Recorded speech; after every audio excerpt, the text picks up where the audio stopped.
деген ne деген жашоо болуп атат? Садыр Нуркожоевич, сизди келгенде өнүгөбүз деди элек, биз өнүкпөй атабыз.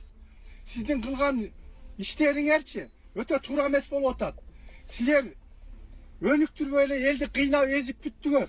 Мыйзамдарды туура көзгө албасаңар, элдин кыйынчылык акыбалга келип калды. Эми электр энергиясынан бир министриңиз келип алып айтып атат, май айында светтин баасын көтөрөбүз, свет кымбаттайт дейт. Свет менен кошо силер дагы министерство баарыңар кетип калып жүрбөйбүлө? Садыр Нуркожоевич, пакет билесиз, свет тууралуу кеткен. Сиз дагы ойлаңыз. Каерге барсаң, водительдерге штраф. Бу деген не деген эми? Жашоо бар, жашаш керек, иштеш керек, жашаш үчүн мамлекетибизде дагы ушу оңолуу болсун да. Өнүгөбүз дейт. Четтен алган карызды ким төлөйт? Мисалы үчүн бир мисалды айтайын мен. Мына досуңуз кетти. Не болду?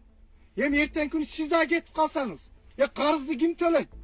5 президент албаган карызды Садыр Нуркожоевич, мына сиз алып койдуңуз. Канча деген карызды, миллиардтаган карызды. Мына ОПУГ менен мушташтык жок кылдык дедиңер, коррупцияны жок кылдык деп атасыңар. Баары кымбатчылык болуп кетпедиби? ОПУГуну жок кылганы менен мына Камчыбек Ташиевдинчи кол алдымдагы иштеп аткандар, Вазелин, Пито дегендер каяктан чыккан? Мына погончон эле бандиттер кайра пайда болбодубу бизде? Камчы Көлбаевди жок кылганы менен. Мына Вазелин, Питонун үйүнөн чыккан наличка акчалар, төбө чачың тик турат го, уксаң. 36 миллиард доллар дейт, сом дагы эмес, бул кыргыз элим. Бул каяктан чыккан акча? Кустуризациядан кустурушту, половинасын чөнтөккө урушту ошо кезде булар. Бул кустуризациядагы элге ачык айкын кылып чыгарыш керек болуп атат. Антпесе карапайым эл Камчыбек Ташиев жөнүндө дагы жаман ойлорду ойлоп калып атат.